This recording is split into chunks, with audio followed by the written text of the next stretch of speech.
আজ আমরা এমন এক মহাযুদ্ধের দ্বারপ্রান্তে দাঁড়িয়ে আছি যা হয়তো মানব ইতিহাসের সবচাইতে ভয়ানক অধ্যায় হয়ে উঠতে চলেছে।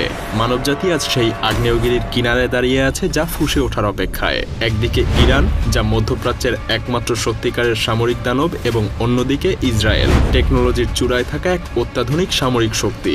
আর তাই নির্দ্বিধায় বলা যায়, তাদের গর্জন যদি একবার শুরু হয় তাহলে পুরো বিশ্ব কেঁপে উঠবে। আর এই যুদ্ধ একবার শুরু হলে ফলাফল হবে ভয়াবহ, ধ্বংসাত্মক এবং রক্তাক্ত। এই মুহূর্তে প্রশ্ন একটাই, কোন দানব জেগে উঠবে? ইরান, যে তার বিশাল সামরিক শক্তি এবং ব্যালিস্টিক মিসাইল ক্ষমতা, সেই সাথে গোপন সামরিক ঘাঁটি নিয়ে প্রস্তুত, নাকি ইসরায়েল, যে প্রযুক্তি এবং পারমাণবিক শক্তির মিশ্রণে এক অপ্রতিরোধ্য দানবে পরিণত হয়েছে? আজ আমরা ঢুকে যাব সেই গোপন অন্ধকার সামরিক সব ঘাঁটির গভীরের এক ভয়ঙ্কর বাস্তবতায়, যেখানে কেবল শক্তির লড়াই না, লড়াই হবে অস্তিত্বের। এই যুদ্ধ শুধু মধ্যপ্রাচ্য না, বরং পুরো বিশ্বকে এক ধ্বংসাত্মক নরকে ঠেলে দিতে পারে। প্রস্তুত হন এই রোমহর্ষক বিশ্লেষণের জন্য, যেখানে আমরা ঢুকে যাব এই দুই দেশের সামরিক শক্তির গভীরে। তো চলুন দেখে নেওয়া যাক কোন দানব সামরিক শক্তির দিক থেকে সবথেকে বেশি এগিয়ে রয়েছে। অর্থনৈতিক শক্তি। যুদ্ধ মানেই টাকার খেলা। অর্থ ছাড়া আপনি সেনাবাহিনী চালাতে পারবেন না, ক্ষেপণাস্ত্র ছুটতে পারবেন না, বা আকাশে যুদ্ধ বিমানও ওড়াতে পারবেন না। আর তাই তো 2024 সালে ইরান তাদের সামরিক বাজেট প্রায় 15 বিলিয়ন মার্কিন ডলার বরাদ্দ করেছে। ইরানের বিশাল বাজেটের মূল উদ্দেশ্য হল তাদের ইসলামী বিপ্লবী গার্ড কর্পসকে আরও ভয়ঙ্কর করে তোলা, তাদের মিসাইল, স্থলবাহিনী এবং নৌবাহিনীকে যুদ্ধের জন্য প্রস্তুত করে তোলা। কিন্তু ইসরায়েল কি অর্থের দিক থেকে পিছিয়ে? মোটেও না, বরং তারা বরাদ্দ করেছে প্রায় 27.5 বিলিয়ন মার্কিন ডলার, যা ইরানের তুলনায় অনেকটা বেশি। আর এই অর্থ দিয়ে তারা তৈরি করছে নতুন ক্ষেপণাস্ত্র, উন্নত যুদ্ধ বিমান এবং এমন সব অস্ত্র যা মুহূর্তের মধ্যেই শত্রুকে নিশ্চিহ্ন করে দিতে পারে। কিন্তু শুধু টাকার পরিমাণই যুদ্ধে বিজয় নির্ধারণ করবে না, প্রযুক্তি, কৌশল এবং যুদ্ধক্ষেত্রের অভিজ্ঞতা একসাথে যুদ্ধে প্রভাব ফেলে। যেমন ইরানের মাটির নিচে থাকা গোপন সামরিক ঘাঁটি এবং অদৃশ্য মিসাইল ইসরায়েলের সেই সকল প্রযুক্তির চোখও ফাঁকি দিতে পারে। ইরানের কোন দানব কখন জেগে উঠবে তা এখনও কেউ বলতে পারে না।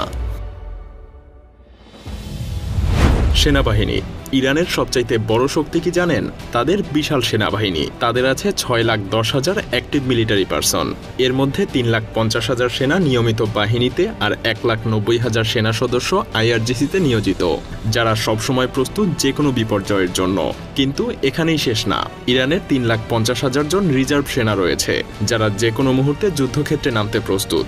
ইরানের সেনাবাহিনী সিরিয়া এবং ইয়েমেনের মতো যুদ্ধে ইতিমধ্যেই অভিজ্ঞ হয়ে উঠেছে। কিন্তু ইসরায়েলের সেনাবাহিনী সংখ্যা হিসেবে ছোট হলেও তাদের প্রযুক্তিগত দক্ষতা অপ্রতিরোধ্য। তাদের সক্রিয় সেনাবাহিনী 1,69,500 সদস্য নিয়ে গঠিত, কিন্তু রিজার্ভ বাহিনী 4,65,000, যা যে কোনো যুদ্ধের সময় দ্রুত মাঠে নামার জন্য প্রস্তুত। তাই বলাই যায় এখানে ইরানের সেনারা সংখ্যার দিক থেকে অনেকটা এগিয়েই আছে। স্থলবাহিনী।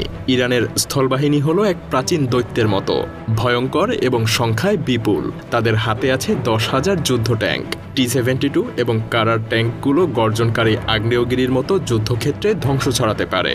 আর আছে 7,000 আর্টিলারি সিস্টেম, যা দূর থেকে ধ্বংসাত্মক আঘাত হানতে সক্ষম। কিন্তু ইসরায়েল কি এই দৈত্যর সামনে দাঁড়াতে পারবে? হ্যাঁ, পারবে, কারণ ইসরায়েলের হাতে আছে মেরকাভা 4 ট্যাঙ্ক, বিশ্বের অন্যতম সেরা যুদ্ধযান। যদিও তারা মাত্র 400 ট্যাঙ্ক নিয়েই মাঠে নামবে, কিন্তু এই ট্যাঙ্কগুলো কোনো সাধারণ ট্যাঙ্ক না। এগুলো এক একটা যেন চলমান দুর্গ।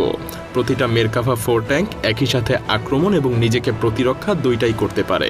তবে ইরানের গোপনাস্ত্রাগারে কি লুকিয়ে আছে তা কিন্তু এখনও অজানা। বিমান বাহিনী।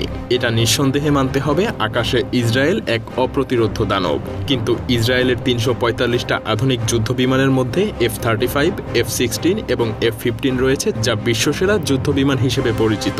এই যুদ্ধ বিমানগুলো মুহূর্তের মধ্যেই আকাশে উড়ে শত্রুকে ধ্বংস করে দিতে পারে। আরও আছে 43টা অ্যাটাক হেলিকপ্টার, যা নির্ভুলভাবে আঘাত হানতে সক্ষম। ইসরায়েল আকাশ যুদ্ধে অদম্য এবং বেশ অভিজ্ঞ।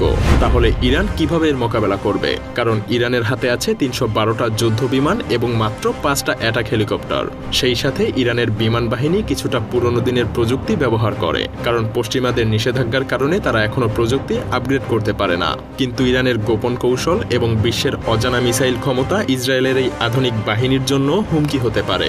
ইরানের আকাশ শক্তি হয়তো আজকের মতো দুর্বল, কিন্তু কে জানে কোন অজানা আকাশ যুদ্ধের প্রযুক্তি তারা লুকিয়ে রেখেছে।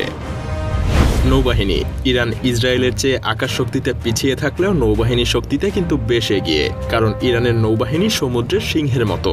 তাদের 17টা সাবমেরিন, 68টা পেট্রোল বোট এবং 10টা মাইন ওয়ারফেয়ার জাহাজ পারস্য উপসাগর থেকে ভারত মহাসাগর পর্যন্ত ইরানের শক্তিকে ছড়িয়ে দিচ্ছে।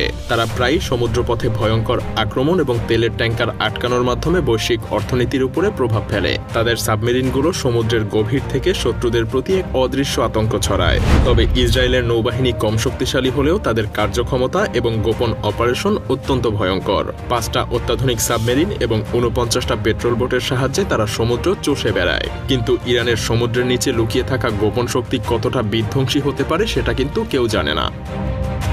ব্যালিস্টিক মিসাইল এবং পারমাণবিক শক্তি। যুদ্ধের শেষ আঘাত ব্যালিস্টিক ক্ষেপণাস্ত্র এবং পারমাণবিক শক্তি।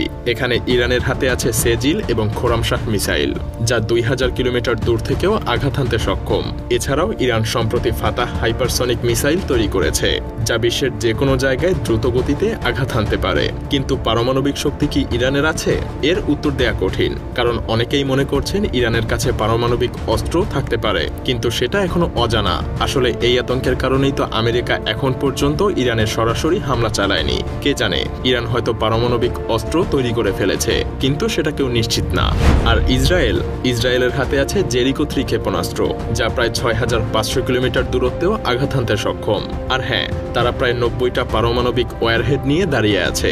যদিও ইসরায়েল আজ পর্যন্ত তাদের পারমাণবিক শক্তির কথা নিজেরা প্রকাশ করেনি, তবে বেশিরভাগ বিশেষজ্ঞরাই অনুমান করে যে ইসরায়েলের হয়তো পারমাণবিক অস্ত্র আছে। মজার ব্যাপার হলো, ইসরায়েল নিজেরা কখনো পরীক্ষা না করলেও পুরো বিশ্ববাসী মনে করে তাদের কাছে পারমাণবিক শক্তি আছে। যাই হোক, যদিও ধরে নেই পারমাণবিক শক্তির দিক থেকে ইসরায়েল আজ অপ্রতিরোধ্য শক্তি, তবে ইরানও মাটির গভীরের বাংকারে লুকিয়ে থাকা এক রহস্যময় দানব। তাদের প্রকৃত ক্ষমতা হয়তো আমরা এখনো জানি না।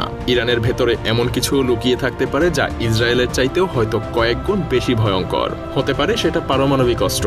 তাহলে এই ভয়াবহ সংঘাতে আসলে কে জিতবে? ইরানের বিশাল সেনাবাহিনী, অজানা শক্তি, ব্যালিস্টিক মিসাইল এবং অনিশ্চিত পারমাণবিক অস্ত্র, নাকি ইসরায়েলের আধুনিক প্রযুক্তি, পারমাণবিক শক্তি এবং সামরিক দক্ষতা? আপনাদের এই প্রশ্নের উত্তর নিয়ে আমরা হাজির হব সামনের কোনো এপিসোডে। আজকের মতো ভালো থাকবেন। ধন্যবাদ।